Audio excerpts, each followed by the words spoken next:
Officer still stands for time? No. Offender in custody?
Good morning, everybody. Thank you for joining me for this show today. We're going to be taking a little break from the Idaho 4 case and some of the other ones that we have going on, and we're going to be talking about this missing persons case. This came across, actually, a few people actually in the springtime had asked me to discuss this, and being caught up in Idaho 4 and all that. And I was like, man. So, Good morning. I wanted to make sure that we talk about this case for a little bit. We'll be talking about this more in the future among some of these other cases as well. So thank you very much for joining us this morning. We're going to be watching some local clips, and we're going to be checking out an episode from Nancy Grace. I know. But when it comes to Nancy talking about Koberger, stalking and doing all this other stuff, don't need it. But definitely when she's talking about missing persons cases, damn straight. I still love Nancy, so we're going to be checking out some of Nancy Grace's episode, and then a little bit of an interview. And so it's been about a year. It's been a little over a year, about a year and a few months. And so we're going to put some light on this and get it out in the open. Literally, when you look this case up on the internet, this much. So let's talk about it today. Thank you, everybody, for hopping in. Please hit the like if you haven't yet, and we'll go ahead and get it switched up. And I'm going to go ahead and give you guys the shout outs when we get it all going. Thank you, everybody. Appreciate you. And we'll be having an Idaho 4 show tonight as well.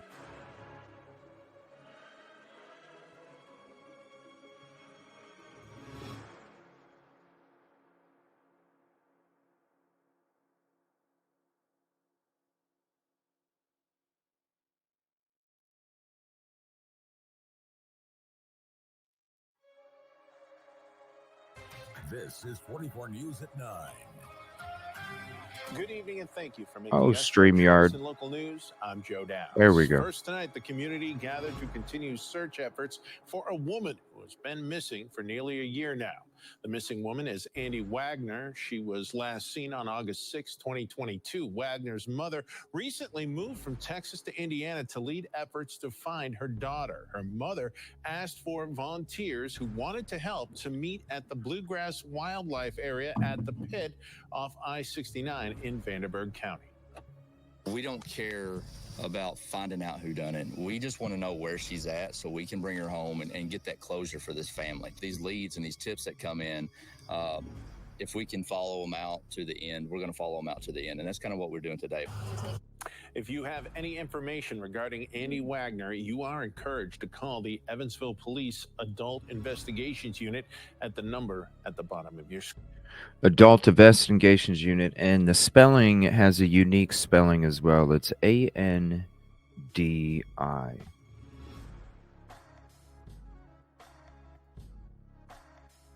Thank you for hopping in, Skittles. I appreciate you. She does a lot of work for missing cases too.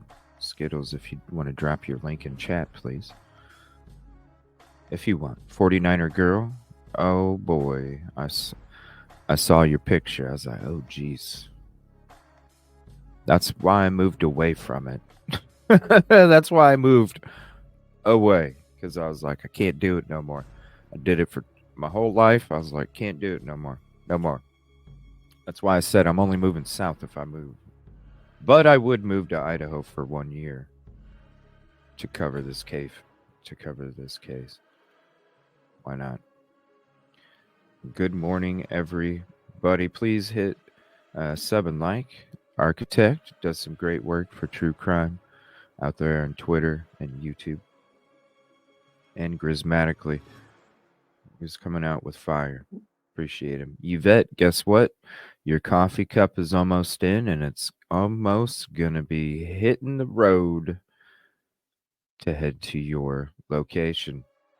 Coffee cup coming soon. Holidays.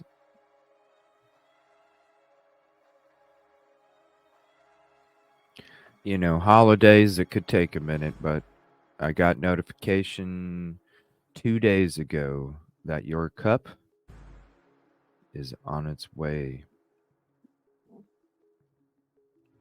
What's up, Thinkers Think? How are you doing? Oh, thank you, Jen. Thank you for hopping in.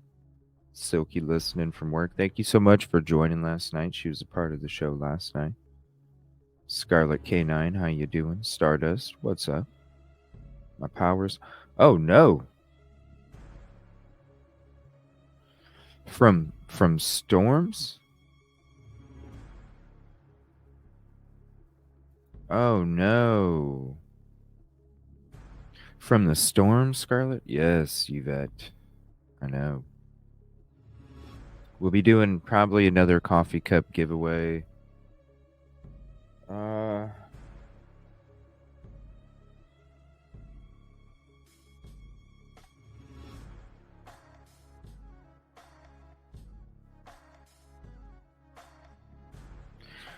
In a couple days, we'll be doing, and we might do 2. High winds and rain. Oh, down there in the southeast, huh? Yeah. Isn't it crazy, all these storms, you know? It's like, I don't know. It's just crazy. Screen. Most importantly, I want to find her. Does it scare me? Yes, it does. It scares me to death, but it has to be. And this is her mother. Hold on, let me shrink it up so you can actually see the whole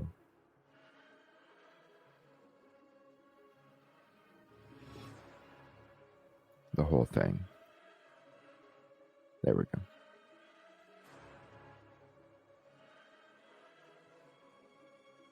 Most importantly, I want to find her. Does it scare me? Yes, it does. It scares me to death, but it has to be done. Wagner's mother, Elaine Garcia, along with 2 other volunteers, searched for any clues about Andi Wagner's disappearance 2? Sunday. Oh my gosh, just 2? What? 4 months ago?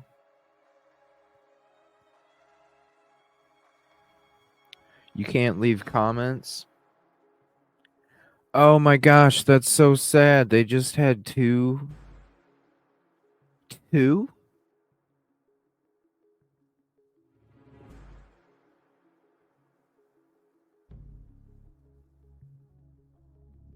Two?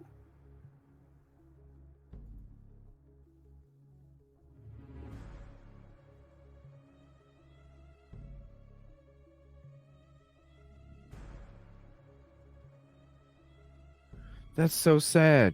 Only 2 freaking people were there to help. Oh, man. Most importantly, I want to find her. Does it scare me? Yes, it does. It scares me to death, but it has to be done. Wagner's mother, Elaine Garcia, along with 2 other volunteers, searched for any clues about Andi Wagner's disappearance Sunday. They say they received 2 tips around 1 p.m. Saturday, leading them to a property in Pike County. One of the volunteers who traveled from Illinois brought in a cadaver dog named Rex to assist in the... One of the people that came from Illinois?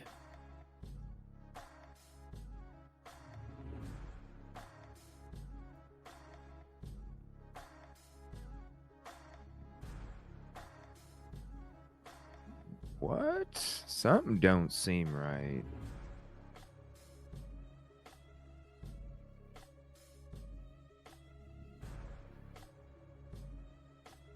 What?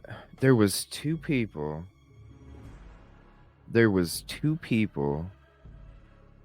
And that's it. And then one of them came from Illinois.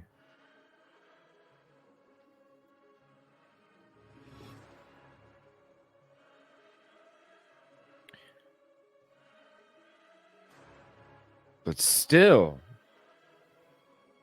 I'm saying one of them, even if it's not that far, I mean, was this like the search team or something? That's it? Oh my God. Wagner's mother, Elaine Garcia, along with 2 other volunteers, searched for any clues about Andi Wagner's disappearance Sunday. They say they received 2 tips around 1 p.m. Saturday, leading them to a property in Pike County. One of the volunteers who traveled from Illinois... Oh, so it was like a last minute thing. They received a tip and they went out there right. So it was a last, but still, even if it's last minute. Brought in a cadaver dog named Rex to... Okay, this is this guy right here, Brothers Underwater Recovery. That is a video that I guess they did an interview with somebody. I have a video of that. So Oh, the tip wasn't under. Oh, okay. So maybe that makes sense. Maybe that makes sense because okay, not that there wasn't people to help, but because of the tip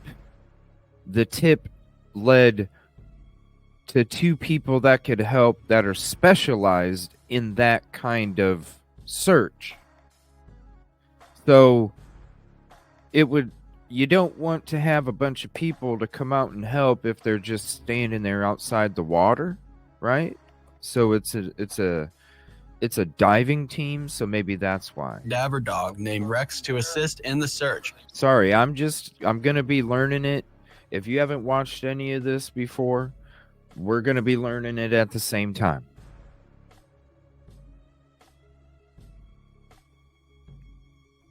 But that makes sense though, right? If there was a tip about something with the water, because it's a dive team, underwater search team, then people would just be coming out there to watch. And that's not, I would think, Scarlett.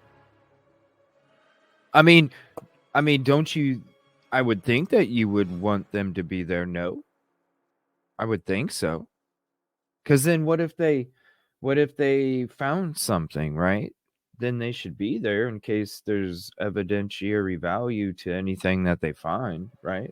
Maybe they were. I don't know. We're learning this And together. he says he was personally asked to join. He says he is looking for resolution. I'm pretty honored that I was even asked to be, a part of it. Oh, wow. And, if we can bring her home, it would be amazing. Oh, that's awesome.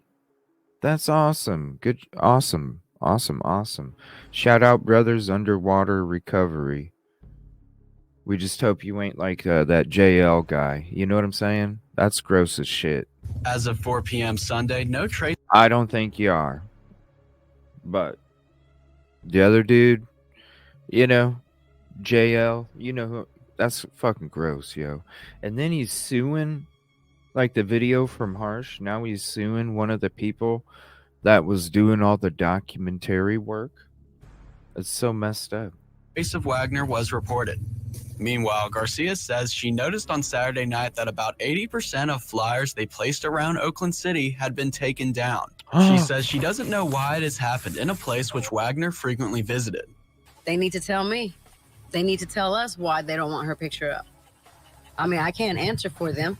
All I can do is speculate and say they just don't want her, they just don't want her pictures up. For what? I don't know. Are you trying to hide something? Whoa. Police says the last time anyone had heard. What? Oakland City? What? Want her picture up. Hold on. In a place which Wagner been taken down. Reported. Meanwhile, Garcia says she noticed on Saturday night that about 80% of flyers they placed around Oakland City had been taken down. She says she doesn't know why it has happened in a place which Wagner frequently visited. They need to tell me. They need to tell us why they don't want her picture up. I mean, I can't answer for them. All I can do is speculate and say they just don't want her, they just don't want her pictures up. For what? I don't know. Are you trying to hide something? Police says the last time anyone had heard from Wagner was on August 6th, and she was reported missing on the 12th. I'm not the same person that I used to be, and I don't expect any parent to be the same. But it's more the fact that we can't find her. Like, I don't understand why we can't find her. Why did somebody get rid of her? In Pike County, Ben Walls, Eyewitness News. Her name. Wow. In each video as we watch them, it's going to be further and further from time. So those were from 4 months ago. This one's from 8. Then you're going to see one from a year. So they're going to go longer and longer. Name is Andi Wagner. She's my daughter, her sister. She was loved. And it's been 8 heartbreaking months since her mother Elaine and sister Alex last saw or talked to her as she went missing on August 6th. It's been hard. It's been like a roller coaster. According to her mother, she believes the detectives leading her case have made some progress as they've received a few updates regarding her whereabouts, but nothing has been set in stone. And she wants to make sure Andi continues to get coverage until she is found. We're afraid they're gonna let her case go cold. Especially if we stop putting, it out there that she's still missing, then they're for sure gonna forget about it. Until that day she returns, they've taken steps to research themselves because every day without her feels like eternity. Keep her posted. That's why we keep sharing, because if we stop, they're gonna stop, and it's gonna go cold, and we're never gonna know what happened.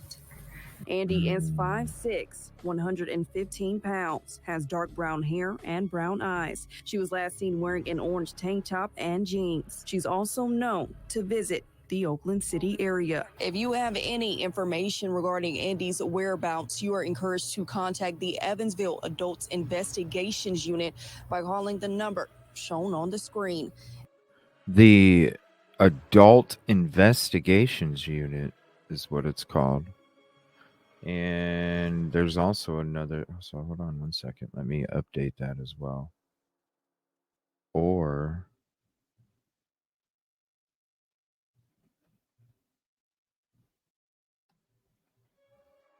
just so I have both numbers up there.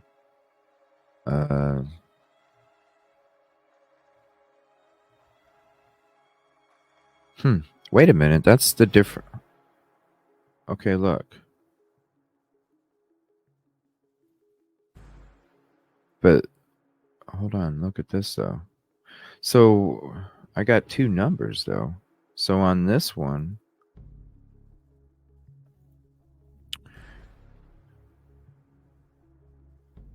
we got the 7896, and then this one 79. So maybe I'll just leave both of them up there, and then we're covered for sure. What's up, Denise? Thank you for hopping in. What's up, Kid Kitty? Margaret, Sarah. I still think they aren't looking at the most obvious suspect.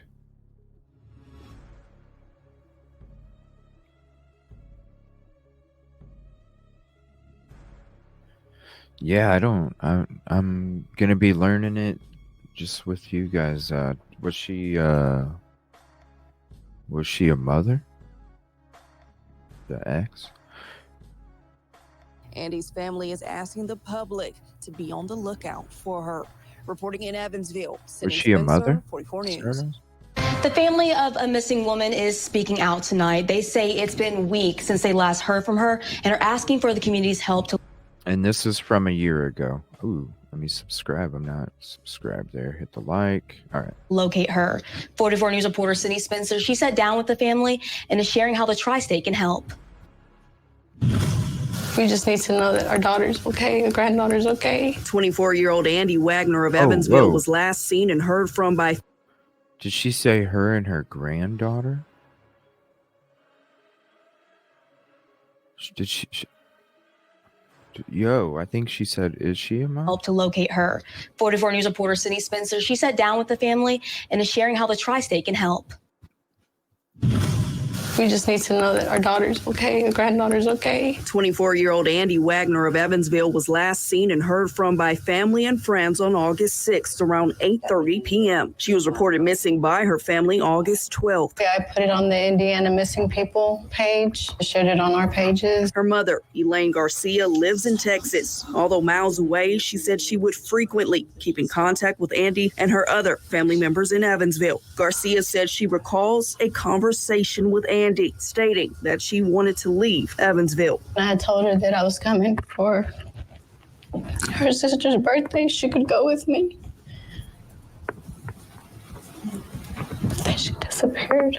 Her sudden disappearance out of the norm. Her family says it's unusual for Andi to go days with little to no contact, which is why they're speaking out, asking the community to help find her. Keep your eyes open if you can. If you see anybody remotely that looks like Andi, just call the tip line. According to the flyer, Andi is 5 feet 6 inches and 115 pounds. She has dark brown hair, brown eyes, and was last seen wearing an orange tank top and jeans. She is often known to be in Oakland City and the Newburgh area. She's a bright young lady, you know. She's very outgoing. And despite previous reports, her family says she is not homeless. She had a home here with her grandparents or with her dad. She was not homeless. She always had a home to come to. It's been 17 days since she was last seen or heard from, and her family is doing all they can to get the word out about. Oh, so she was living at this. Okay, that's why they said granddaughter. It is freaking cold in here, man. I need to turn my heater up. Hold on. Damn, I'm sitting here like, whoo.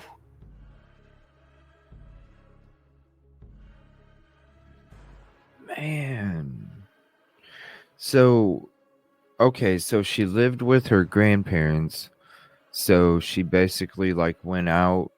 Where'd they say she was? I need to watch that first video again because they said, I wish I had a fireplace, Deb. I really do. I love fireplaces so much. I love fireplaces. I would sit, man. I would be like, I would have to have, if I had a fireplace, I'd have to have a desk that was on wheels, and then I could wheel the desk right next to the freaking fireplace. And then after that, just to feel the heat and hear the crackling and all that, the peaceful. And then after that, I'll just slide the desk over because you don't want the shit catching on. You don't want it catching on. Glued to it, I bet. So she lived there. So she probably went out. And so I think the first video, let me go back to that one. I think that first video mentioned where. This is 44 News at 9. Good evening and thank you for making us your choice in local news. I'm Joe Downs. You're First tonight, welcome. the community gathered to continue search efforts for a woman who has been missing for nearly a year now.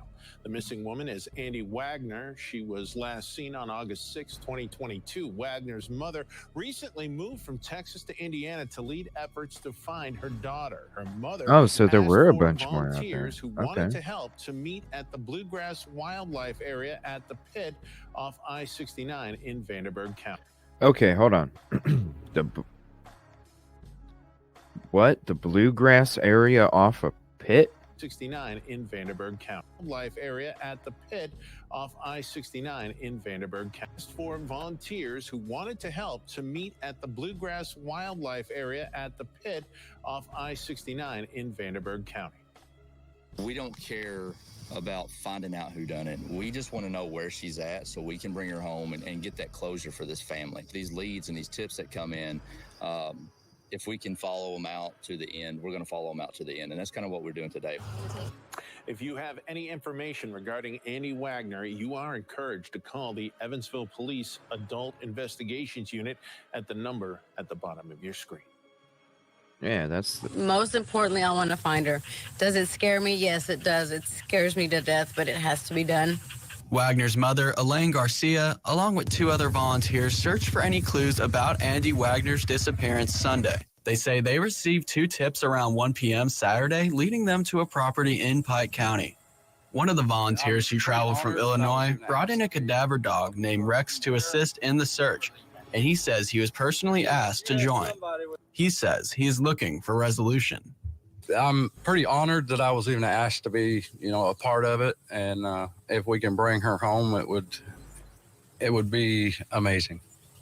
all right. Give me 1 second. I'm gonna share their channel. Give me 1 second.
underwater recovery. I was looking for search. It's recovery.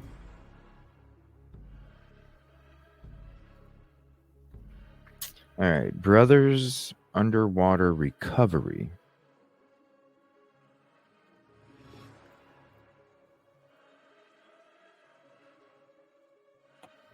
So here's the link for that.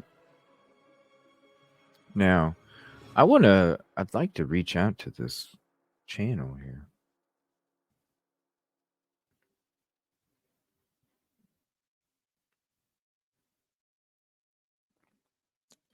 Three vehicles. James, whoa, missing people. James Michael Mills and Edward Tidwell. Vehicles. Whoa.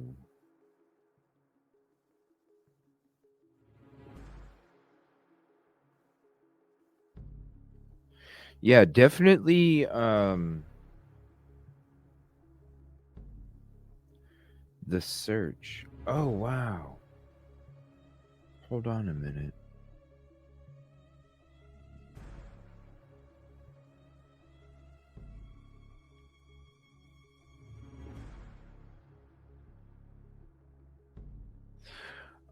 Yeah, definitely go sub to this channel, you guys.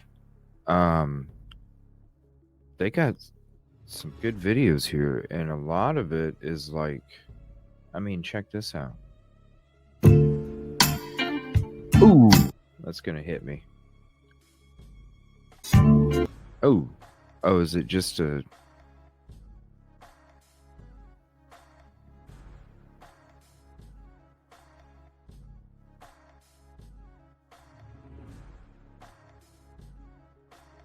Wagner went missing on August 6th, 2022. We are that music's searching gonna hit. multiple ponds and strip pits, lakes, different things like that. We are also doing land searching, looking for her or to try to bring her home. Here I'm standing in front of a strip pit that we searched on private property. There was a couple of things in the water. There's Miss Elaine, Andy's mother.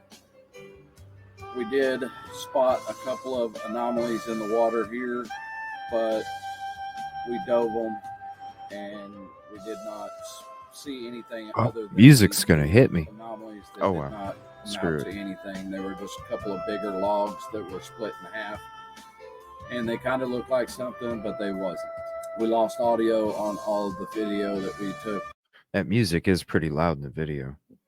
Hold on. Did find some animal bones, so we just for that had this gated off, and my heart goes out to this family, you know, nations and all that. This family, it's So they searched the water. walking through these woods. Let them come They in search with the sons, but that was taken care of. All that it puts on a family. So I don't want to... Man, that's going to be filled. Let me see here. In pursuit of answers. So they're kind of like AWP. Case solved. David Wayne Foster, The Recovery.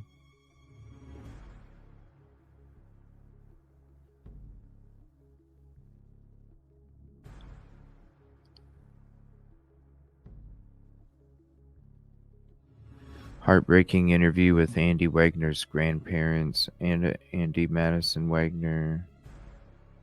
In pursuit.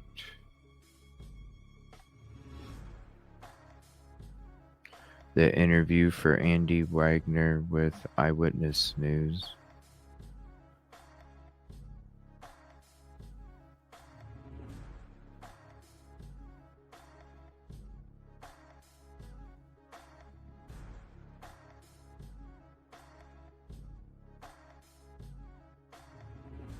Let me check this out. Oh!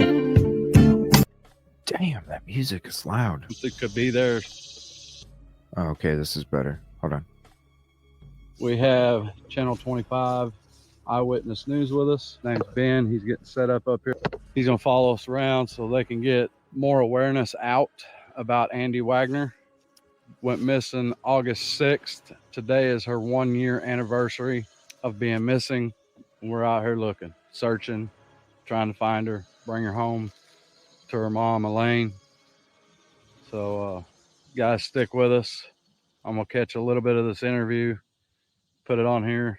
Also, guys, when you're done, go check these guys out. So that's what we're doing today. We did a lot of land searching yesterday. We found a mound that kind of looked like something could be there. State police came out, ended up being a big old mountain of ants, but it wasn't your normal ant hill. It was looked like it'd been covered over by somebody, and then the rain settled it, but it was soft and all that. Dug into it, and there was a bunch of ant holes in it with ants coming out of it like crazy. There was like a 2 or 3 inch tree root coming out of it, going right up through the middle of it. So it definitely hadn't been dug or cut or nothing like that, so, or disturbed.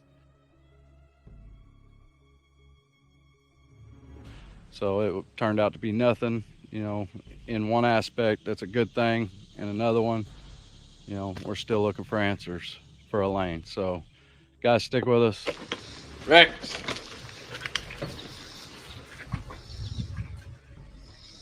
Plots.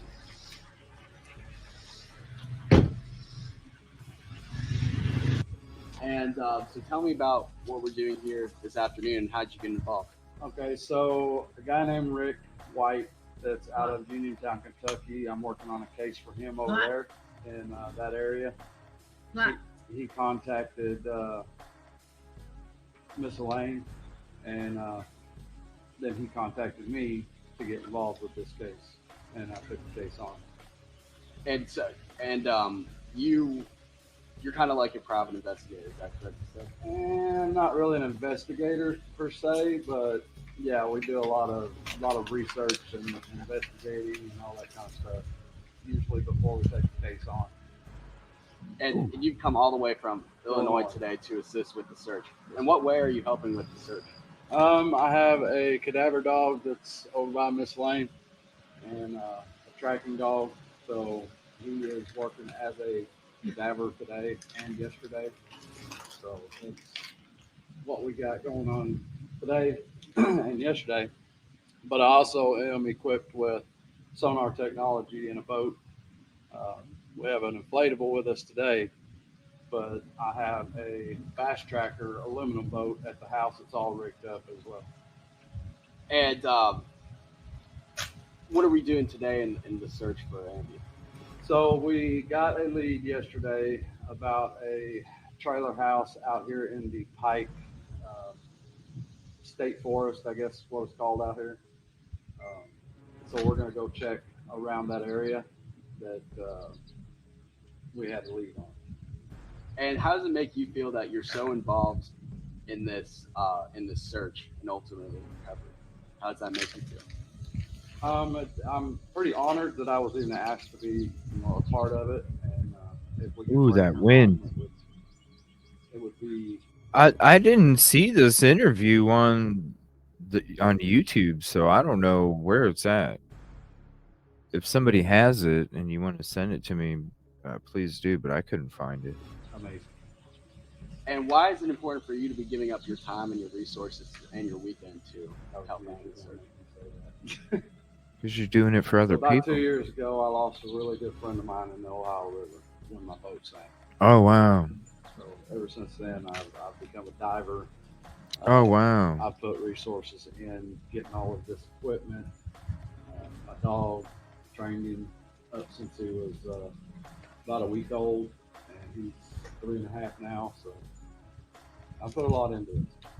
Is there anything that you'd like to add that I didn't ask about? The only thing I can say is, we have a YouTube channel, and go check us out, Brothers Underwater Recovery. And you can see a lot of the videos that we're doing for this search and other searches. And we also have a Facebook page, which is called Where is Andi? What is that He's on there, noise? the family's on there. You can talk with them. And they also have a GoFundMe account, to help fund some of this. It helps them out a real lot for gas and different things. So tell me about your YouTube channel. Have you been traveling all over America assisting in these searches? Not necessarily America. We've been to Kentucky, Indiana, Tennessee, Florida. We've been to Illinois. We've been to Missouri. Just I'm gonna turn it down for a second. Whoa. About 6 months ago, we found a guy in O'Fallon, Illinois. David Wayne Foster. There's actually a recovery video on my YouTube channel that anybody can go check out and see what kind of videos we put out. And at the end of the day here on this Sunday, what are you hoping for? Resolution. Bring her home. Are you feeling okay? Yeah, I'm fine. I'm just All right. tired, but yeah, I'm good. Oh, okay. And we saw this one. Let me see. Well, this is going to be the uncut, so we'll see what got cut out too. All right. May we start by you telling me your first and last name, please? Elaine Garcia. And how do you spell it? ELANEGARCIA. And what is your relationship with Andy? She's my daughter, my oldest daughter. Is he a new newscaster or something? And tell me about what, in your words, what are we out here doing this Sunday afternoon? We are searching. We had a couple of strong tips. This is not the original place we were going to come to, but yesterday during our search, we had a couple of strong tips for this area, so we decided to take a drive over here and see what we, if we find any. And you were in other parts of Gibson County yesterday, is that correct? Yes. And do you see anything out of the ordinary that might have helped you? Any information you were able to help out with? I understand this was just yesterday afternoon, though. Yeah. And you talked with this woman other person who had said maybe I could call you. Two people. Two people called me or notified me. And we're here at Pike State Forest, Yes. and that's where they said to come to. And these two people I would like to do this for a TV station, Their stories matched up. Yep. Why not? I'd ask some. So once you heard about that, kind of happening around the same time, what were the thoughts going through your head? What goes through my thoughts every day? Am I going to find her? Is she there? You see what I'm saying? That question. Basically, What's up, Lee? Whenever I'm talking to you guys about how, like, when people, and this is one thing, and this is why I want to interview a lot of people, because especially when you're like, it's so ridiculous. Like, and they all do it. They all do it. How's it going? How in the fuck do you think it's going? You put them in an uncomfortable position and they have to answer it because they're on the spot. So they get uncomfortable. Watch, you're going to see this. And he's going to ask, what goes through your mind when you're out there? What do you like? Oh, let's ask a question to a family member of a victim that's going to make them think of the worst thing out of everything, of the whole thing itself. It's for their comfort. You just totally take away their comfort with questions like that because you're not prepared, or you just don't think about it. I could drive over here and This is see what crazy. Watch. if we find any. And you were in other parts of Gibson County yesterday, is that correct? Yes. And do you see anything out of the ordinary that might have helped you? Any information Right you were after able to help this. out with? I understand. This was just yesterday afternoon, though. Yeah. And you talked with this woman person. So he didn't even let her answer if she saw anything out of the ordinary. He just asked something else. He did, like, that's important right there. That's an important question. Did you notice anything out of the ordinary? Let her answer the question. And you were in other parts of Gibson County yesterday, is that correct? Yeah. Look, and do you see anything out of the ordinary that might have helped you? Any information you're able to help out with? I understand this was just yesterday afternoon, though. Yeah. See, he didn't even stop. He asked a question and then goes, "I understand this was just yesterday afternoon, though." Who cares? If you found something that was out of the fucking ordinary, it probably would have been yesterday if that's when you went. But so what? So then she answers the question yes and doesn't even answer the question. And you talked with this woman other person who had said maybe I could call you. 2 people. 2 people called me or notified me. And then he just said woman. So now the people know that one of them is a woman. And we're here at Pike State. And she said 2 people. Wow, dude. Yeah. And that's where they said. Wow, dude. And these 2 people don't even know each other. And they both had the same. Like And their they stories had- matched up. Yep. Wow. The 2 people. The 2 people that contacted don't know each other and have same story. And that's what led them out to the Bluegrass Wildlife area, okay? Now this dude, he's just, listen to this question. This is so horrible. And then you watch her choke up and try and maintain herself. I don't know why people put people in those positions when they're on the spot. So once you heard about that, kind of happening around the same time, what were the thoughts going through your head? What the fuck do you think, dudes? Did you see? Look at her. Watch. Let me pause my damn music because this shit is ridiculous. Oh my God.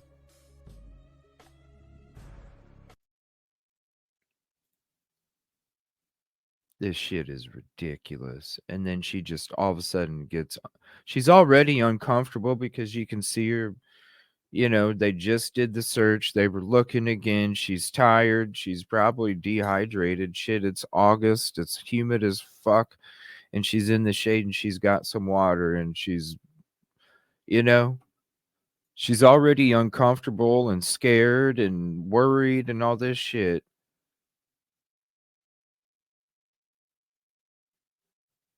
And then all of a sudden 2 people don't even know each other.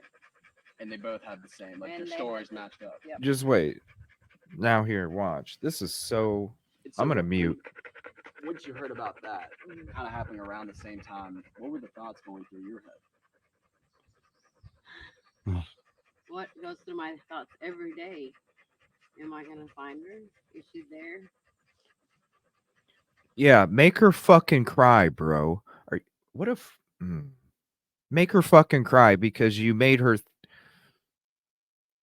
I mean, that's basically what goes through my thoughts. Even if I get a good tip or... And she has to say this and think about it and really think about it because then she has to answer the question because she's on the spot because she can't just bawl out and start crying.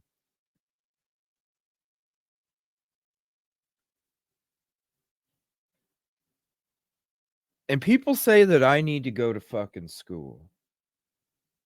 When you go to school, look what the fuck you get with this guy right here. And I need to go to school? Get the fuck out of here. It's the same thing. Am I going to find my baby today? Is this the day? Wow. Look at... See? Man, dude, you just made her cry. Oh, man. And what are you hoping for? Tell me about what you're feeling this Sunday. What is the kind of answers you'd like to see? What the... What kind... Okay, we're just gonna skip this interview because I'm not trying to...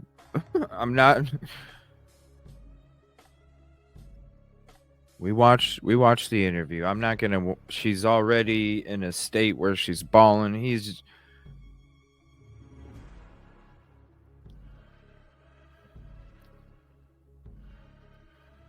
I wish I would have watched that first because that's just ridiculous. All right. So shout out to Brothers Underwater Recovery. And we're going to check out this Nancy Grace episode. Now, this Nancy Grace episode, I think the mom was on Nancy Grace. And, oh, my Lord, Caddy, it's horrible. He just made her, like, here's the link to this video. Literally from, when is it? When it goes to the frickin' right there. 7:39. Just go 7:40 to 8:40, and you'll watch how his question all of a sudden. Wow, I'm not even watching the rest of it. That's not right. All right, so this is Nancy Grace. We all love Nancy Grace except for when it comes to Coburger. But she's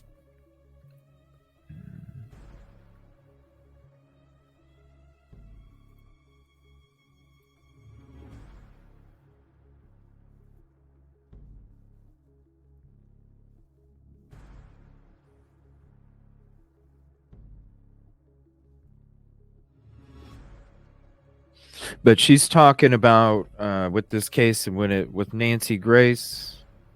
Oh my gosh, the numbers are going all over a place again with the internet.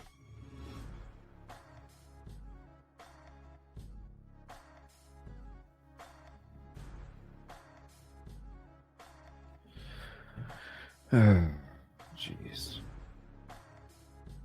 That's great news.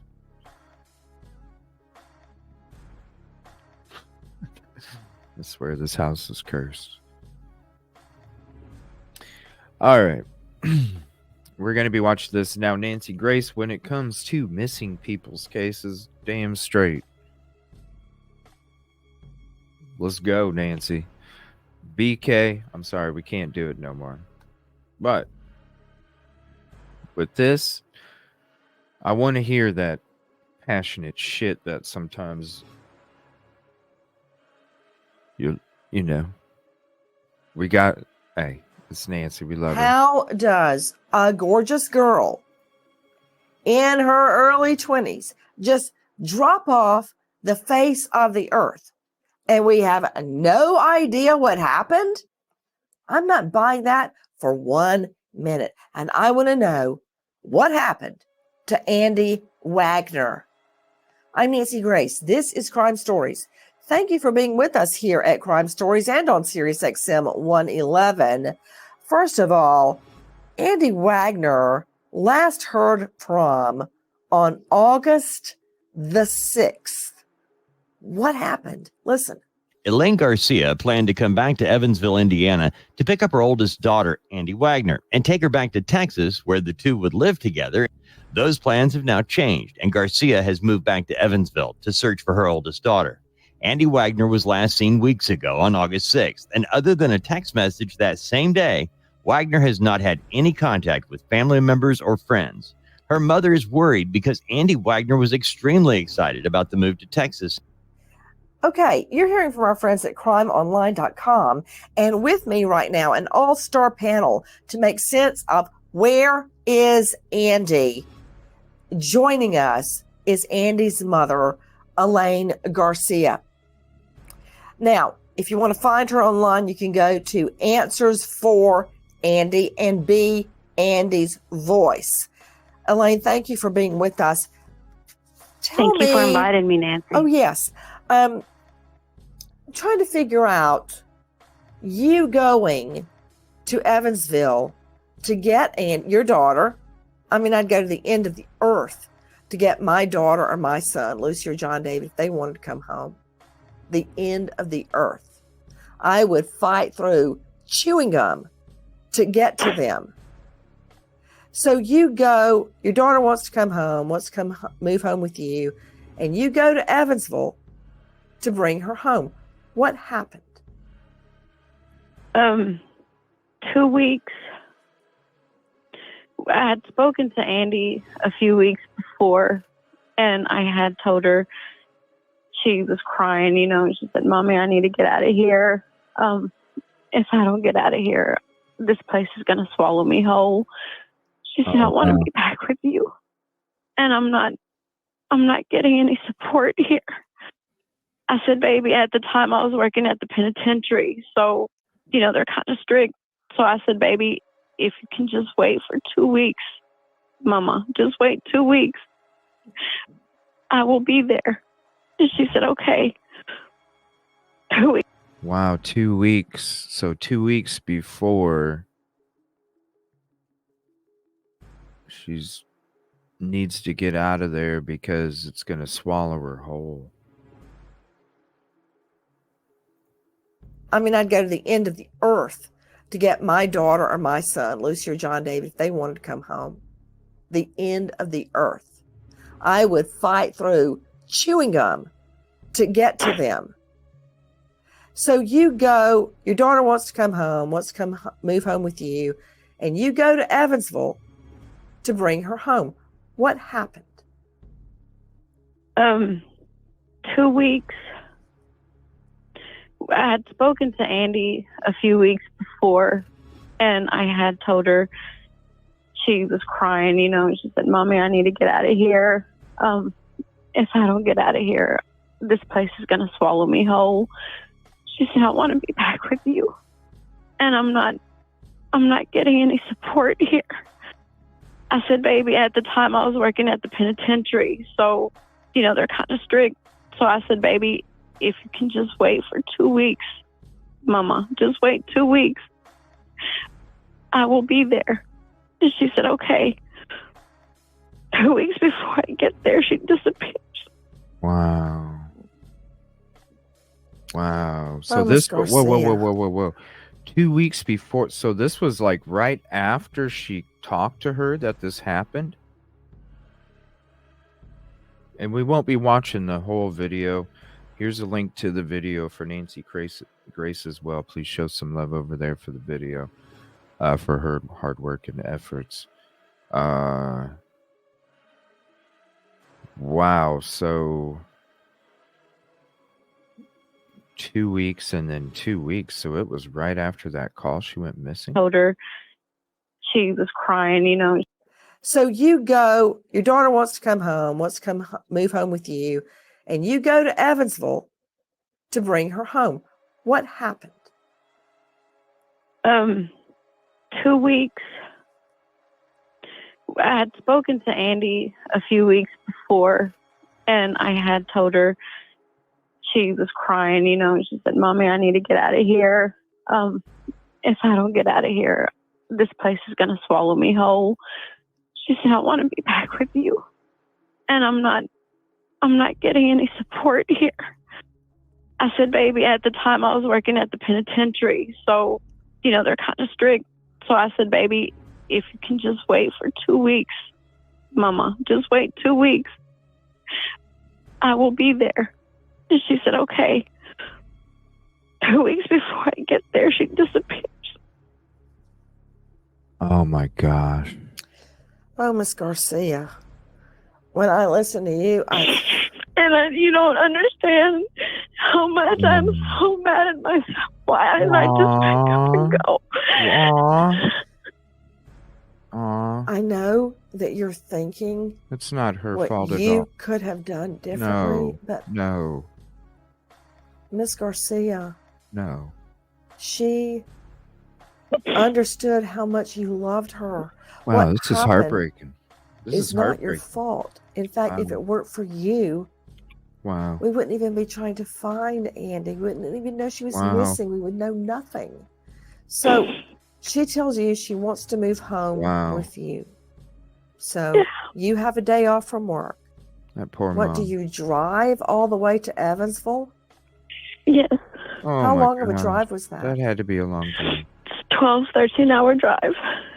Oh Did you my go by gosh. yourself? Yes, ma'am. Oh wow. In your car? Yes, ma'am.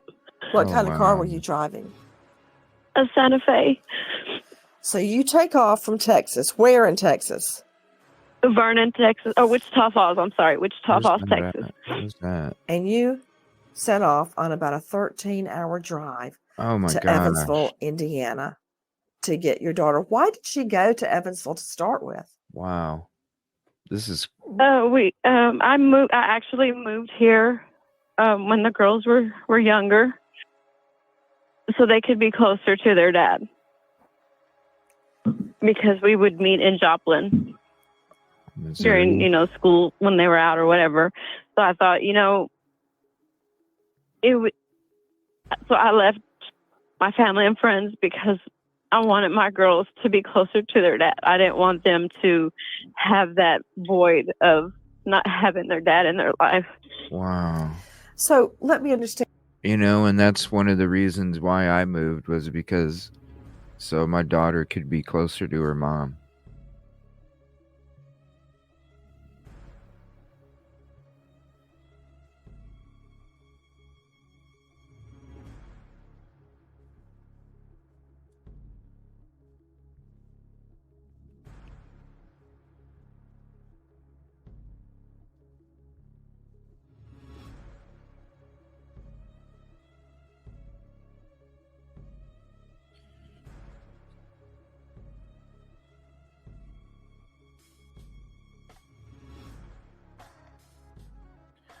Left all my family and friends to do the same thing. That's crazy. Stan, you spoke to her. She goes, Mommy, I want to come home. I want to move home with you. And you say, I'll be there in 2 weeks to get you. When was the last time you actually spoke to her verbally? It might have been 2-3 weeks before she had called me. Okay, let me understand. She goes missing August 6th. So you're saying 2 weeks before that you spoke to her. Did she know you were on your way?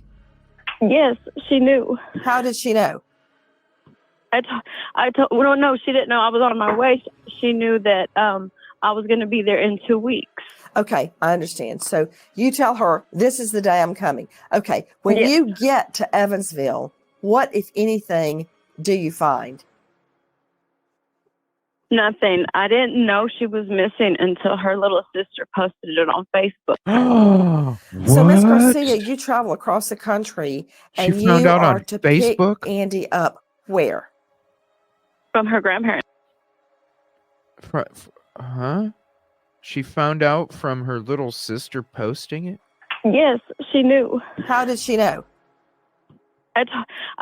No, she didn't know I was on my way. She knew that I was going to be there in 2 weeks. Okay, I understand. So you tell her, this is the day I'm coming. Okay, when you get to Evansville, what, if anything, do you find? Nothing. I didn't know she was missing until her little sister posted it on Facebook. Wow. So, Miss Garcia, you travel across the country and you are to pick Andi up where? From her grandparents' house. Do you go to the grandparents' house? Yes. When you get there, what facts do you learn? Right. That she had been gone, that they hadn't heard from her in like 2 weeks. So almost immediately after you speak with her and tell her you're going to come get her at her request. In the beginning. That's basically the last time she's heard from? That's what I said in the beginning. Oh my From me, God. yes. Oh my God. What about the grandparents? Did they hear from her after that? Not after the 6th, no. How about her sister? Did she hear from Andi after the 6th? No. Oh my God. Joining me right now, in addition to Andi Wagner's. She was calling out, fucking scared, trying to get the hell out of there. She said she couldn't get any help from anybody else, which means the people. What? And that same period goes missing right after she says that the place is going to swallow her whole.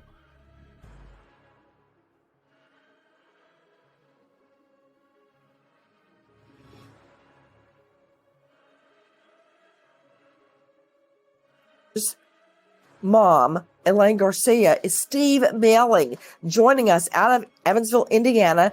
Reporter 14 News in Evansville, the NBC affiliate. Oh, please don't. Steve Melling, thank you so much for being with us. Oh, no, please don't. Thanks for having me, Nancy. So, Elaine travels across the country. She gets all the way there. Oh, my gosh. Is it this freaking Hold on. Joining me right now, in addition to Andi Wagner's mom, Elaine Garcia, is Steve Melling. All right, I'm going to look to see if it's the same dude while I let this play. Joining us out of Evansville, Indiana, reporter 14 News in Evansville, the NBC affiliate. 14, so Steve no. Melling, thank you so much for being with us. Thanks for having me, Nancy. So, Elaine travels across the country. She gets all the way there, and no one has seen or heard from Andi since August 6th. Yeah, this is somebody else. The other one was Channel 25. This guy's Channel 14. Reported to police. What happens then, Steve Melling? So when people go missing, obviously, police file the report. They follow up on tips and leads. You know, something that we typically see in this area, especially with missing people, sometimes they tend to pop back up, you know, maybe a couple days after the fact. So initially, Evansville police may send out something on social media letting people know that this person is missing, this is who they're looking for. With Andi, that seemed to happen, but we didn't ever, you know, that post was never taken down, or there was never an update that said, hey, she's been found. And from there, you know, they obviously launched an investigation into her disappearance. And they, you know, last update from them, when I last spoke with them on October 12th, they said that the investigation is still active. So, you know, over a year of her missing, and they're still, according to Evansville police, they're still talking with her mom to try to look at any new leads, but they haven't turned up any new developments. Take a listen to this. 2 weeks before her mother is to arrive in Indiana to take her back to Texas, Andi Wagner goes to her grandparents' house and packs a bag. Andi Wagner is only at the house for about 10 minutes, then leaves with a packed bag. Later that day, she texts her family. Andi often stays with friends in surrounding areas, including the Oakland City area. But she always answers her phone. So when her sister Alex Wagner and her mother Elaine Garcia try for several days to reach her by phone and fail, they reach out to the Evansville Police Department. Okay, so she packed her bags right after? From there, you know, they obviously launched an investigation into her disappearance. And they, you know, last update from them, when I last spoke with them on October 12th, they said that the investigation is still active. So, you know, over a year of her missing, and they're still, according to Evansville police, they're still talking with her mom to try to look at any new leads, but they haven't turned up any new developments. Take a listen to this. 2 weeks before her mother is to arrive in Indiana to take her back to Texas, Andi Wagner goes to her grandparents' house and packs a bag. So that's right around when she called her mom and told her that she needed to get out of there as soon as possible because it was going to swallow her whole. So she packs a bag and goes and stays at a friend's house. Andi Wagner is only at the house for about 10 minutes, then leaves with a packed bag. Later that day, she texts her family. Andi often stays with friends in surrounding areas, including the Oakland City area. But she always answers her phone. So when her sister Alex Wagner and her mother Elaine Garcia try for several days to reach her by phone and fail, they reach out to the Evansville Police Department and file a missing person report on August 12th. You know, interesting. There is a thing called routine evidence. And by routine evidence, I don't mean typical evidence or run-of-the-mill evidence. I mean evidence of routine. For instance, if I didn't show up to this studio and sit down with full knowledge of the facts as we know them now, that would be extremely uncharacteristic. It would be out of my routine. When every morning you get up and you turn on the coffee maker, that's your routine. The fact that she suddenly quit returning texts and phone calls is very, very significant. And joining me is Alan Bennett from Texas, former. Because even if she was staying somewhere, she would always text back. So but why didn't they reach out to them? She was missing for 2 weeks. And the mom didn't even know, and the mom found out on Facebook post. felony prosecutor, now partner at Gunter, Bennett, and Anthus. Alan, thank you for being with us. Weigh in on what you've heard so far. So she comes to the grandparents' house where she lives. She packs a quick, overnight bag. She leaves. Everyone fully expects her to come right back. They believe she's going to visit a friend, waiting on her mom to come get her. And she's never seen or heard from again, and quits returning texts. Well, Nancy, thank you again for having me on your show. Always appreciate the opportunity to be here. Thank you also for continuing to keep this case in the national spotlight where it deserves to be. One thing I think should be clear to your podcast listeners, when we keep saying August 6th, we're talking about August 6th of 2022, a year and 3 months ago, if I'm not mistaken. Yes. Secondly, Ms. Garcia, God bless you and your family, and I hope we continue to keep on our prayers and thoughts and wish for a speedy return of Andi. Well, it was just mentioned a moment ago.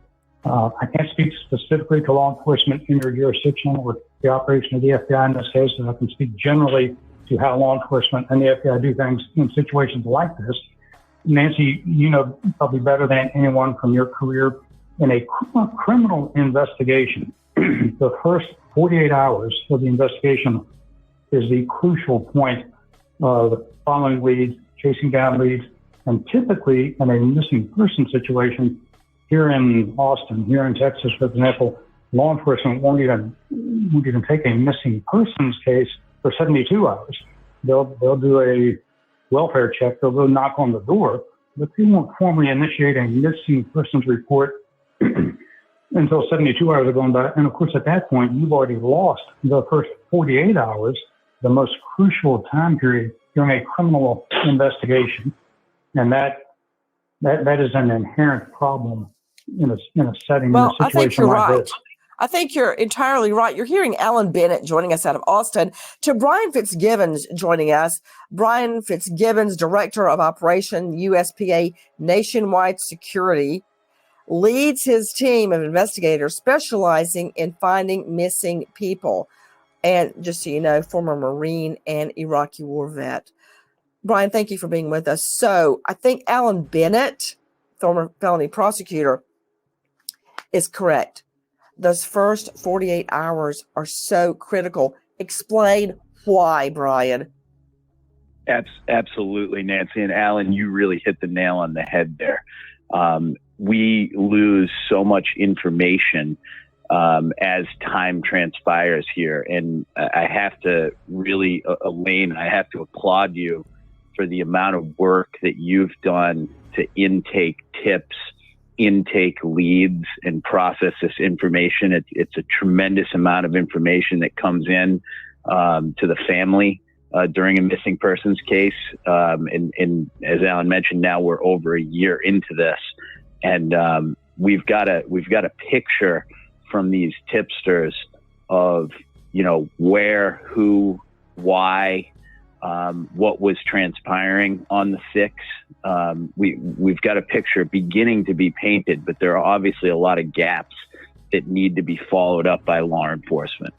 So the first 48, I mean, they've even created a TV program about it. It's so critical because why? In a nutshell, Brian. In a nutshell, that's where you're going to get your best information, your most relevant and active information that can be followed up on. Yeah, because then over time, leads fade, memories fade. You have to interview people ASAP to get the best kind of evidence you can get, not only collecting it too, because the longer evidence is out, the more it can end up being contaminated upon right away. So sorry about the muffle. When this reporting, I'm so tired when of that this time goes by, 72 hours, 96 hours, we're losing opportunities to follow up on these immediate leads. A couple of quick questions to Steve Melling, joining us from 14 News in Evansville. Steve, when she walked out of the house of her grandparents' home where she was living, when she walks out with an overnight bag, did she get into a car? Did she hail a cab, an Uber? Did she catch a bus? Are there any Ring doorbell cams in the area that caught whose car she got into? I mean, what do we know about the day that she left? Well, police, obviously, our latest updates from police as far as where this case stands, where she could have gone. You know, as has been mentioned before, folks saying she was last seen in Oakland City, which is about 45 minutes and change north of Evansville. So in retrospect to the roads that we have here, we have two major highways that could lead up that way, of whether it's on a Highway 41 or Interstate 69 can lead us up to Oakland City. So it's not by a far stretch of the imagination that could have been the last place that she was seen. But according to police, I mean, if there was any video that could have been seen of her leaving, we have not received that from police. At least has not been publicly, released. Okay, let's by think police. about that.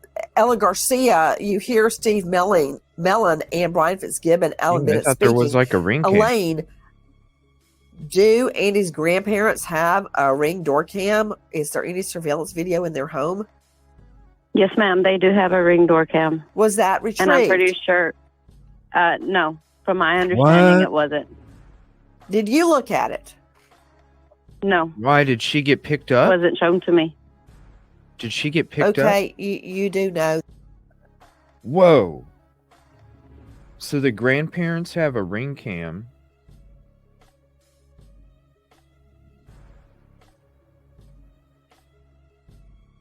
So she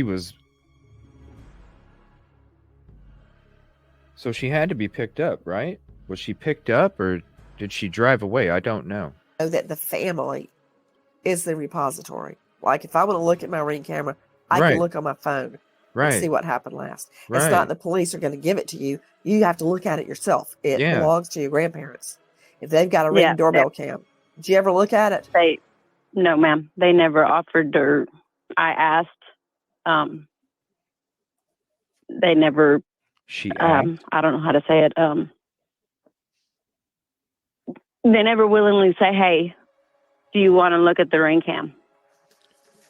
You're Andy's what mom. Car did she leave? You're Andy's mom. Did you ever say, I'm trying to find Andy. I need to look at the Ring cam to see what kind of car she got into? Yes, ma'am. You said that, and they wouldn't give it to you? What?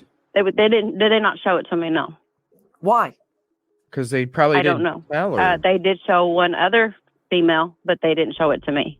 They showed somebody else. Now I'm getting somewhere. And remember, everybody, I'm a JD, not a DDS. Don't know how to pull teeth.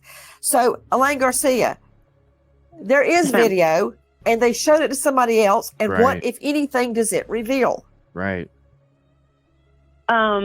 I don't know. From my understanding is that this female went to the Wagners, took screenshots of the cam of whatever car picked her up, and then I was told that it was deleted after that. From my understanding, it was a red vehicle. I don't know what kind, what type. I just was told it was a red vehicle.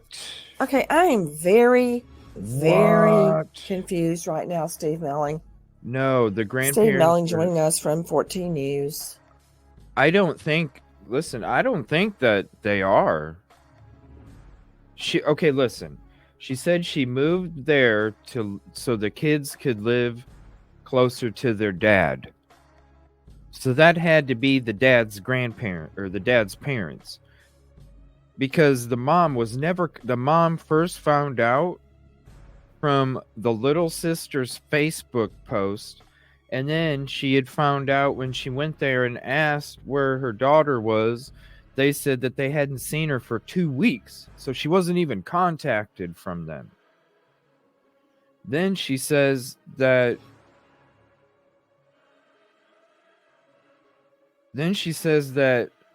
the grandparents had a Ring cam. The mom asked. They didn't allow her to see it, but they showed it to somebody else. And then this person, had screenshots, and then they deleted them? I don't know. From my understanding is that this female went to the Wagners, took screenshots of the cam of whatever car picked her up, and then I was told that it was deleted after that. From my understanding, it was a red vehicle. I don't know what kind, what type. I just was told it was a red vehicle. Okay, I am very, very confused right now, Steve Melling. Yeah. Steve Melling joining us from 14 News. What? As to what Something. exactly is happening in this case. What's up, Susan? You've got a 24-year-old girl who What? walks out of her grandparents' house with an overnight bag to go visit friends she's never seen again. And nobody obtained the Ring door cam video to show me what kind of car she got into. Thank you, AR. Is this Appreciate it. real? Right, Nancy. Is this freaking real? As far as I'm aware, you know, a very common for us, at least in this area, during the active investigations, police aren't going to release any necessarily any video that they, you know, can concretely tie unless, you know, they. Okay, hold on. I got to listen to what she said again about this lady with screenshots. And what, if anything, does it reveal? Hold on. I got to listen to this another time. I don't know. From my understanding is that this female went to the Wagners, took screenshots of the cam of whatever car picked her up, and So how, okay, this is what's crazy. Somebody came to the grandparents' house while the mom was there and had screenshots of the cam of the red car. So where did they get the screenshots? This is so weird. If I could talk to this mom, who knows? I'm only 17 minutes into 40. So who knows? Maybe, I don't know, something. I would ask a lot more questions about this, Nancy. I don't know why you didn't. that this female went to the Wagners, took screenshots of the cam of whatever car picked her up, and then I was told that it was.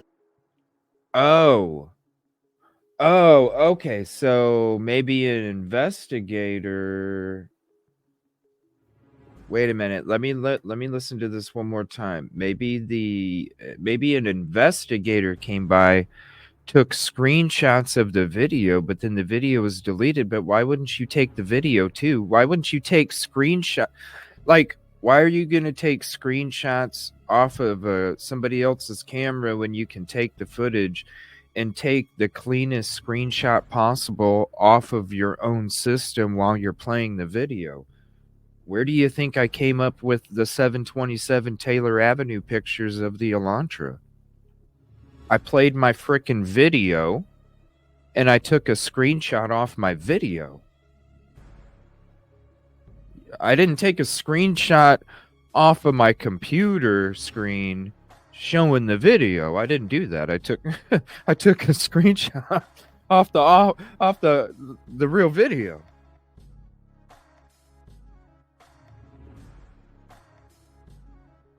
No, I think this person, I don't think it's this. I think what it is, we'll listen to it one more time. I think it's an investigator coming up, and they were saying, do you have a Ring camera? This is 2 weeks, so the mom was there. This is 2 weeks. This is when the mom was there 2 weeks later after the girl disappeared. Okay? So when you already know that, then, no, these are the in-laws these are the in-laws or whatever. Now, it was 2 weeks. The mom wasn't contacted. She found out from the little daughter or the little sister's Facebook post. And that's how she found out. She came back. That's when she witnessed the lady taking the screenshots of the Ring cam video. So I'm sorry, shouldn't that have been done the first time there was a missing person reported? Wouldn't that have been done first? So then I would ask the mom, okay, mom, to your knowledge, was that the first time that they let Ellie know that there was a Ring cam because you asked us to see it? Well, yeah, we got a Ring cam, so yeah. here yet. We better call him over. I would have asked so many more questions, Nancy. So, Elaine Garcia, there is video, and they showed it to somebody else. And what, if anything, does it reveal? I don't know. From my understanding is that this female went to the Wagners, took screenshots of the cam of whatever car picked her up, and then I was told that it was deleted after that. From my understanding, it was a red vehicle. I don't know what kind, what type. I just was told it was a red vehicle. Okay, I am very, very confused right now, Steve Melling. Steve Melling joining us from 14 You keep asking, News. Nancy. What are you doing? You As keep to asking. what exactly is happening in this case. You've got a 24-year-old girl who walks out of her grandparents' house with an overnight bag to go visit friends. She's never seen again. And nobody obtained the Ring door cam video to show me what kind of car she got into. Is this real?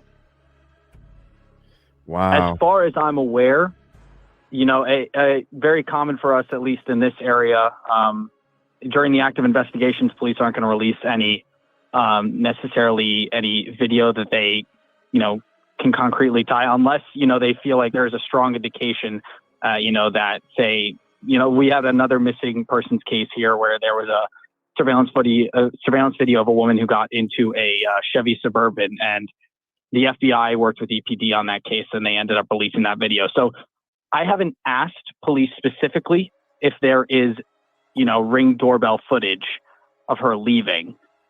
So I can't concretely say whether or not. Why not? Why is nobody asking? Like, that's the listen, it's 2023, about to be 2024, y'all. One of the first things you ask is for Ring cam. For real?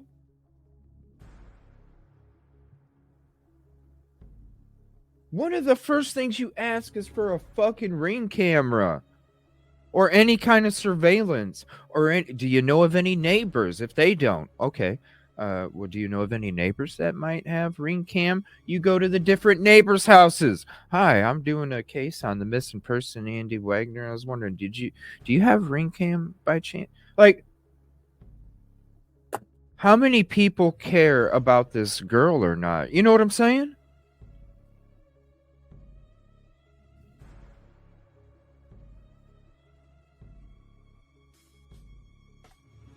It's 2023, 2024.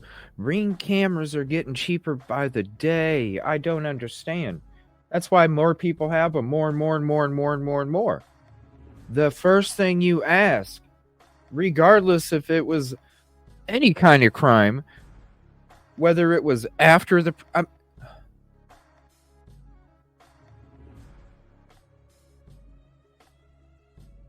they've been having surveillance on businesses and homes for years. It's nothing fucking new. Why? I don't know. Not they have that video. I don't know. Elaine, where do the grandparents live? Oh man, how do you? They live on off Oak Hill, very nice subdivision.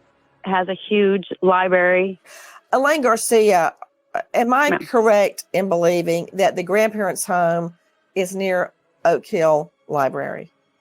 Yes, ma'am. It's right off of Lynch. You go down Oak Hill, and it goes downhill, and there's this huge Oak Hill Library. So it seems to me, and I want to go back to you, Brian Fitzgibbons, that the first thing you do is obtain the security cam from the library, from the red lights at either end of the street. If there is a cam, hello, you pass businesses, you get hello their cams. It's nothing to new, try people. to piece together and figure out what red car she was in. That's it's nothing number new. one. It's Number nothing two, new. at the same time, I would be working on pings from her phone. take a listen to our friends at Crime Online. Oh, man, this is crazy, you guys. On August 12th, the Evansville Police Department sends out a missing person announcement to local media. The report says 24-year-old Andi Wagner was reported missing by a family member, and the last time they had any contact with her was on August 6th. Wagner is described as 5'6", 115 pounds, with brown hair and brown eyes. Andi has a mole near her upper lip and several tattoos. She has her mother's name on her forearm, a small rocket on her left ankle, and one with Roman numerals. She was last seen wearing an orange tank top and jeans. An orange tank top and jeans. Now, see, that would show up on security video. What, if anything, can you tell me, Elaine Garcia, about your daughter's cell phone habits? Did she normally answer calls? Did she normally return texts? Yes. Not 100% the time, but she would eventually. If I didn't hear from her in a day or two, I would definitely hear from her like the third or fourth day. She always kept in contact with me to let me know she was doing okay. She kept in contact with her grandmother and her sister and so same way. All contact ceased on August 6th? Yes. Yes. Joining me now is Dr. John. Oh, go ahead. Finish, Nancy. I'm sorry. When I found out that she was missing, I called her number. It was answered, and it was hung up. I called again. I was restricted. What? Had she ever restricted you before, Miss Garcia? Whoa, hold on. 6? Yes. Yes. Joining me now is Dr. John. Oh, go ahead. I'm sorry. When I found out that she was missing, I called her number. It was answered, and it was hung up. 2 weeks later. That's when she found out she was missing. She found out she was missing from the little sister's Facebook post. So she immediately called the phone number, and when she called the phone number, somebody picked up, hung up, and then blocked her. So the cell phone still had activity. Oh my gosh. You guys, you know what that means? Do you know what that means? Do you know what that means? How in the hell? Okay, unless you have a number one, why would you charge the phone if you were... Why would you charge the phone or leave the phone charged or leave it on?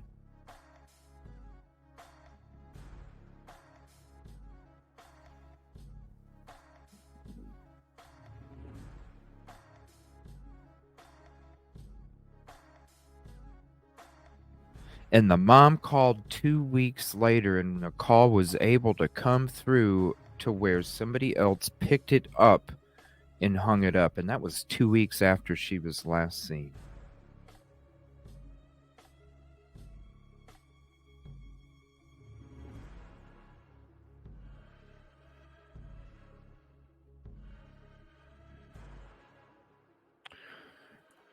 Y'all, I have so many different theories right now. When you listen to this whole thing, because there's so many questions, there's so many theories. Well, Dakota, I don't think it has anything to do with that. Check this out, Dakota. Check this out. I don't think it has anything to do with Ellie. Something's weird. It's about that time. And so all contact About ceased that time. I'm tired on of it. August 6th? Yes. I'm tired of Yes. it. Joining me now is Dr. John. Oh, go ahead. There's nothing, Susan. I'm sorry. When I found out that she was missing, I called her number. It was answered, and it was hung up. I called again. I was restricted. So it was answered. Had she ever restricted and you blocked. before, Miss Garcia? Of course. No, ma'am. It's a good So, question, Dr. though. John Delatorre joining us now, licensed psychologist specializing in forensic psychology. Dr. Delatorre, thank you for being with us. If she had never blocked her mother before and her whole life, after 24 years of living, I find it very difficult to believe that she would block her mother now. And why was it still on 2 weeks No, later? I totally agree. Right? Because if people were calling and calling and calling and texting and texting and texting, where are you? Where are you? Wouldn't it be dead? So there's two things. Either nobody was calling and calling and calling and texting and texting and texting to drain the battery, or the person that was there that blocked the mom had it still plugged into the wall. There's only two things. And as you described before about a person's routine is deeply inset in how they're going to behave from one day to the next. The only thing that would force someone to deviate from their routine is if there's something in distress that's happening. So they could be overwhelmed with something, or someone else has interrupted the person's routine, that there is a second person, potentially even a third person, that has come into that person's life and completely upended that person's routine.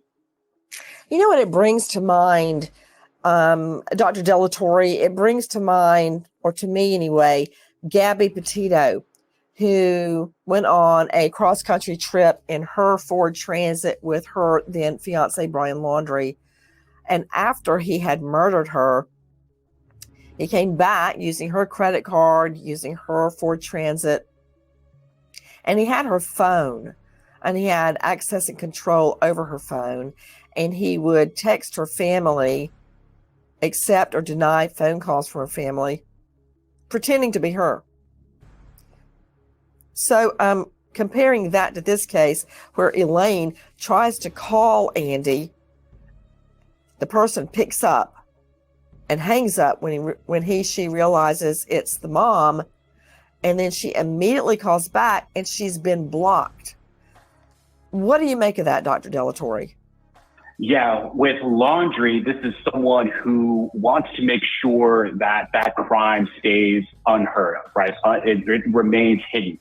A behavior like this could signify that the person recognizes that the phone could be used to mark wherever it is that it's being. Well, the phone's still on, so that means it's continuing to hit a tower or multiple towers going, which one's got the best connection? Which one's got the best connection? You know, the phone is constantly, which one? Because I got to have the best one. Too bad the internet doesn't work like that over here. Which one? So I'm constantly having the best connection. But that's what a phone's supposed to be doing, especially if it's on. It can receive a call, it can end a call, and it can block somebody. That means that thing is continuing to ping. Now, it's a 27 block radius where it comes to pinpointing somebody's location. You're talking a 27 to 32 block radius. That's quite a big area. But at the same time, hello, you got a picture of the vehicle of her picking up. You have some area giving you some kind of location if it's similar. Now let's think about it. It's not a very big area, so you could probably take that picture, the screenshot from the door cam, and then you could take that and take the picture and go drive around in the fucking location where the phone was at. You could drive the 27 and 32 blocks, and I guarantee you'd probably find the car that's in the photo. Then you find the car that's in the photo and you say, hey, this looks like the description of a vehicle. We know that you know her. We have you being the last person that's seen her because you picked her up, obviously. Oh, it's crashing again. Awesome.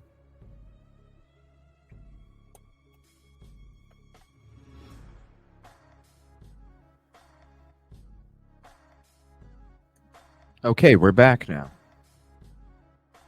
This is gonna. I just lost my train of thought. This shit's making me lose my train of thought. Held at.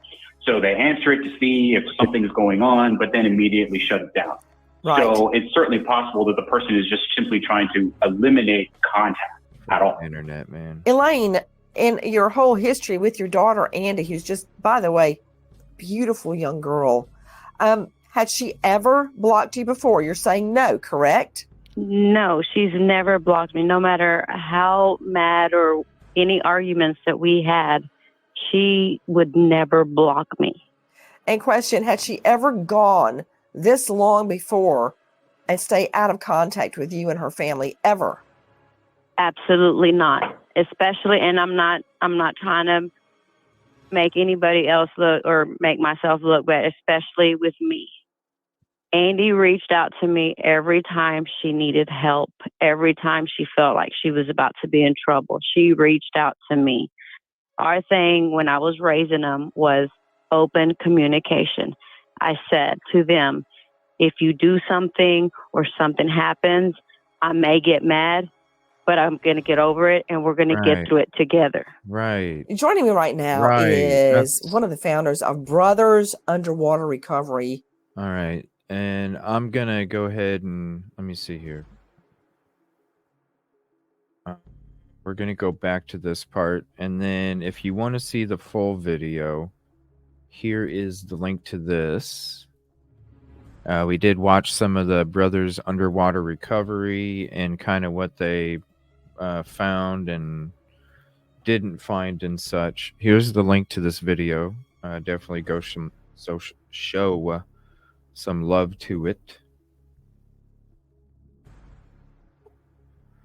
I'm sorry. It's gonna watch, you guys. I'm gonna be in future shows and this shit's gonna make me, because I see the numbers as I'm doing the show. It's in the same screen. And then I see it drops and it's like, all right, you gotta pause, and then I gotta pause, and then everything is on the fly. Any of my reactions and my comments during a show are always on the fly, so then you're pausing it and then it's like, oh, what? Okay, we're ready now. Oh, okay.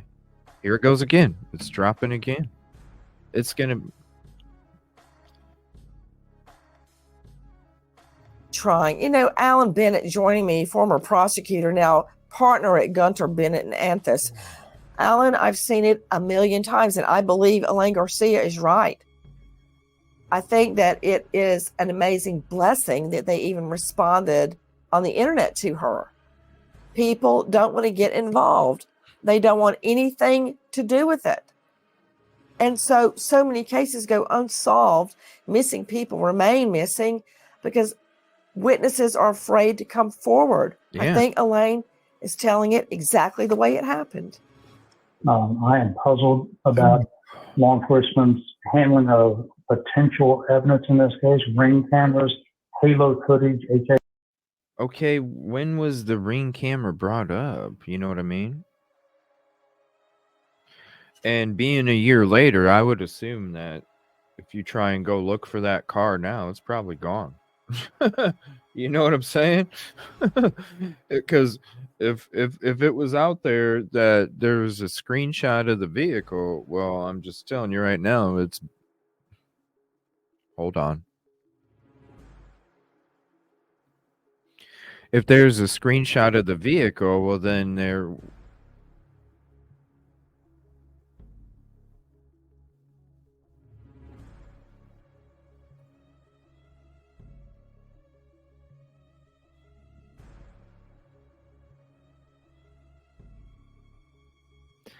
If there's a screenshot of the vehicle, well, then I would imagine that 2 years later, or a year later, somebody probably would have got rid of it already. Just saying, because if they've not been questioned or not been questioned, interviewed, whatever, I would imagine they probably would have got rid of it by now, because it's like, oh shit, that's close. All right, I'm gonna wait a little bit. I wouldn't be surprised if the damn thing was sold like 2 months before the year was up. You know, not right after, a little bit before, and not during or shortly after. You know what I mean? So that's why I'm thinking a couple months before. I don't know. It just makes sense. I don't think you'd be driving around being able to see it now. Yeah, 2 weeks later. This is crazy. Definitely have to rewatch this for sure.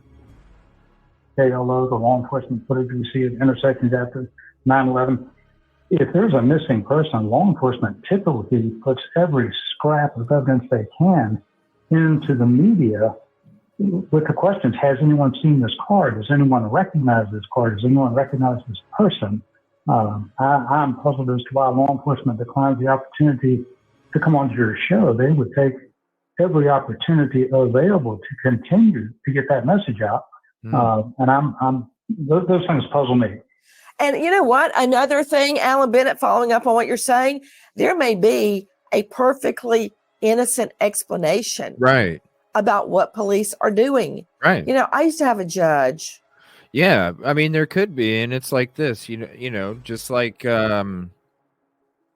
you look at a lot of these other missing they have people that they really believe that are suspects or whatever, but because of the laws they can only do so much. So just as much as when the agencies are reaching out to Steve G, asking Steve G to slow down, right?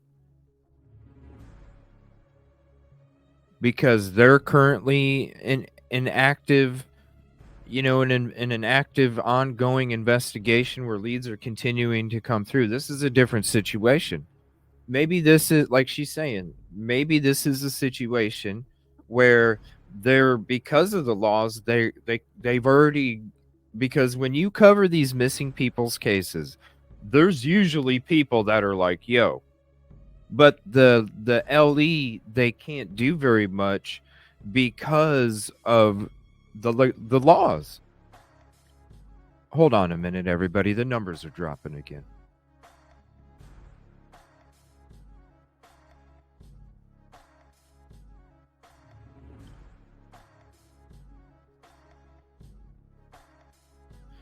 Okay, so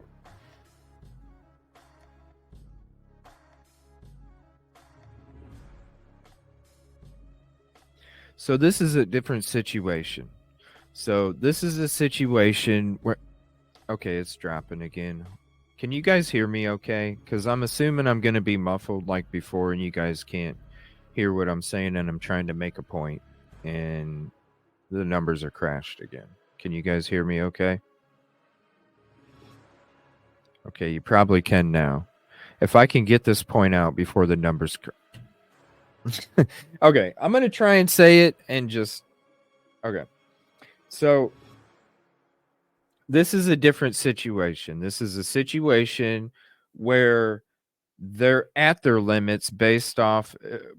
you go to other missing people's cases, and the other missing people's cases, they have certain people that are like pretty damn obvious or something, right, but they couldn't interview them past a certain point, or they couldn't even reach them for an interview, right?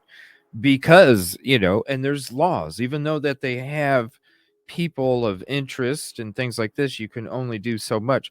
And so maybe this is a situation where, because it is an innocent explanation, and maybe they need somebody that can do the digging, you know what I'm saying, and give the information or something, whatever.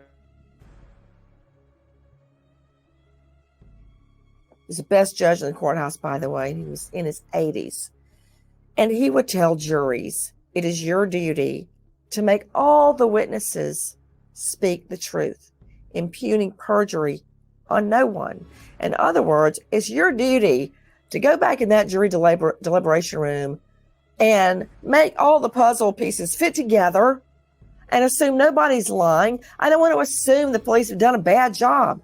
They may know a lot that they can't or won't say. So I don't want to impugn them now. I do think they need to communicate with Andy's mother better than they're doing. That does not mean they have dropped the case. Now, why they wouldn't come on with me, I don't know. Maybe they thought they wouldn't like My questions to them. I don't know the answer to that. But I do know this. There is a credible sighting by not one, but two people out of Oakland City, Indiana. So we may have an issue of crossing state lines. And if we cross state lines, that's a perfect opportunity for the FBI to get involved. Steve Melling, is the FBI involved? That's a good point. Cross state lines, you're talking state lines, different federal law or different state laws, federal crime. When you commit a crime in one state, go to the next. Yeah, they are able. Last we checked, I believe this is just a strictly Evansville police case. How far is Kentucky from Oakland City? I'd say probably about 50 minutes to an hour. Where is Newburgh in that case? Newburgh is just east of Evansville, so it's about 15 minutes east. And so from Newburgh to Oakland City, you're talking about probably the same amount of time it takes to get to Evansville. It's probably about 45 minutes. I would like to ask. Please jump in.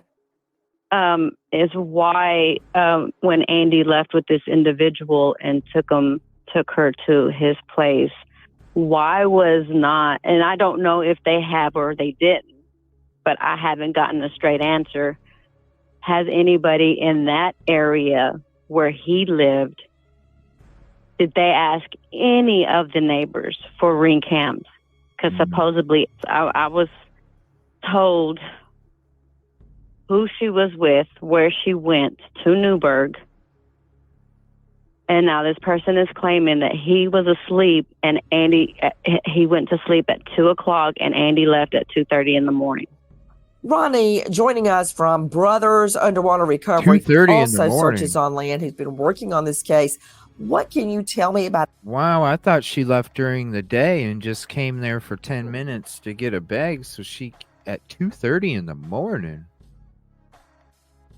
One more time. Where he lived, did they ask any of the neighbors for ring cams? Because supposedly I was told who she was with, where she went to Newburgh, and now this person is claiming that he was asleep and he went to sleep at 2:00 and Andy left at 2:30 in the morning. Ronnie joining us from Brothers Underwater Recovery, also searches on land, who's been working on this case. What can you tell me about a tip that Andy was taken by a guy to his place, and now that guy, who I'm not going to name, is claiming he was asleep and that she left? Okay, what can you tell me about that? What? So supposedly she was picked up from the grandparents and took to Newburgh. This was a guy that she was supposedly seeing, which I do believe actually also has a girlfriend or a wife. And anyway, she was staying there with him. And this guy supposedly went to sleep at 2:00 in the morning, and then Andy went to leave at 2:30. But if he was asleep, how could he know that she left at 2:30? Right. And if I'm not mistaken, Miss Garcia, isn't this the same residence that somebody's seen Andy outside the residence and a couple of guys grabbed her, took her back in the house? What? Yes. Right there is where this case needs to be, in Newburgh. Now you've got more than one witness placing her at this apartment with this guy that we believe to be married. And the last thing he wants is for it to get out that he's seeing this young 24-year-old girl. Yeah, I don't think his wife would take kindly to that. So let me ask you, Brian Fitzgibbons, Director of Operations at USPA Nationwide Security. That's where the investigation needs to be. We've got multiple sightings of her in this area, and maybe even at this apartment. What? And you're absolutely right, Nancy. And having had a chance to go over some of these tips with both Ronnie and Elaine prior to the show, I can tell you that there's something to the pattern and the volume of tips around this crew of people. that surround that Newburgh apartment. That, you know, some of these tips are anonymous. Some of these tips are from people that are non-anonymous.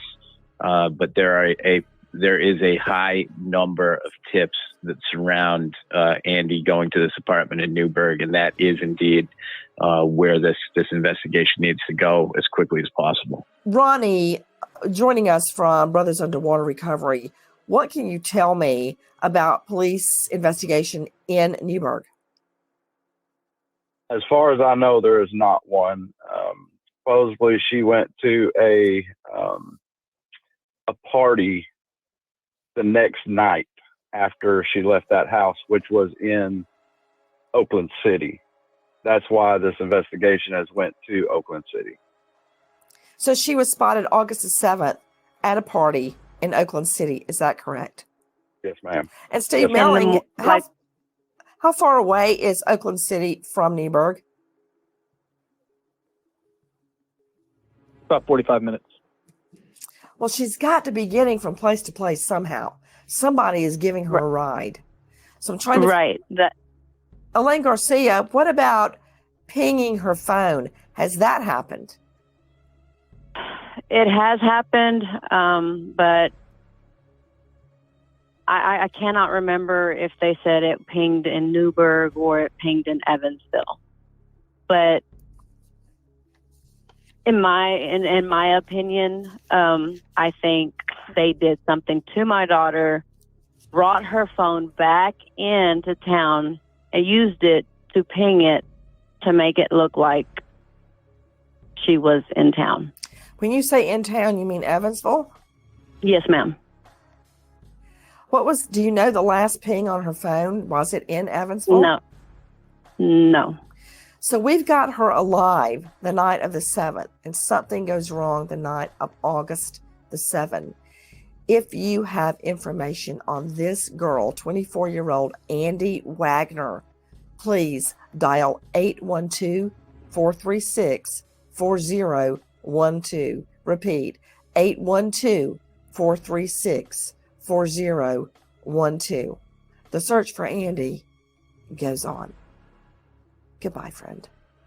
Guys, thank you for watching Crime Online with Nancy Grace here on YouTube.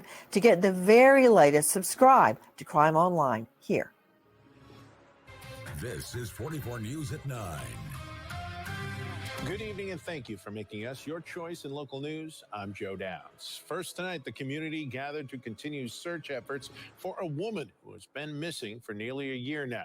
The missing woman is Andi Wagner. She was last seen on August 6, 2022. Wagner's mother recently moved from Texas to Indiana to lead efforts to find her daughter. Her mother asked for volunteers who wanted to help to meet at the Bluegrass Wildlife Area at the pit off I-69 in Vanderburgh County. We don't care about finding out who done it. We just want to know where she's at so we can bring her home and get that closure for this family. These leads and these tips that come in, if we can follow them out to the end, we're going to follow them out to the end. And that's kind of what we're doing today.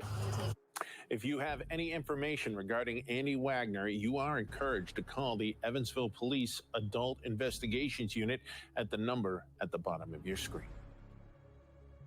Most importantly, I want to find her. Does it scare me? Yes, it does. It scares me to death, but it has to be done. Wagner's mother, Elaine Garcia, along with 2 other volunteers, searched for any clues about Andi Wagner's disappearance Sunday. They say they received 2 tips around 1 p.m. Saturday, leading them to a property in Pike County. One of the volunteers who traveled from Illinois brought in a cadaver dog named Rex to assist in the search, and he says he was personally asked to join. He says he's looking for resolution. I'm pretty honored that I was even asked to be, a part of it. And if we can bring her home, it would be amazing. As of 4 p.m. Sunday, no trace of Wagner was reported. Meanwhile, Garcia says she noticed on Saturday night that about 80% of flyers they placed around Oakland City had been taken down. She says she doesn't know why it has happened in a place which Wagner frequently visited. They need to tell me. They need to tell us why they don't want her picture up. I mean, I can't answer for them. All I can do is speculate and say they just don't want her, they just don't want her pictures up. For what? I don't know. Are you trying to hide something? Police says the last time anyone had heard from Wagner was on August 6th, and she was reported missing on the 12th. I'm not the same person that I used to be, and I don't expect any parent to be the same. But it's more the fact that we can't find her. Like, I don't understand why we can't find her. Why does somebody get rid of her? In Pike County, Ben Walls, Eyewitness News. Her name is Andi. All right, everybody. I'm going to go ahead and hop off. I will be back later tonight. I apologize. I just wanted to share that real quick. All right, everybody. I appreciate you guys. I'll see you guys later tonight. Thank you for hopping in. We will be talking about this case coming up in the future. I appreciate you guys. See you guys in a little bit. And go check out the new videos I put out, too.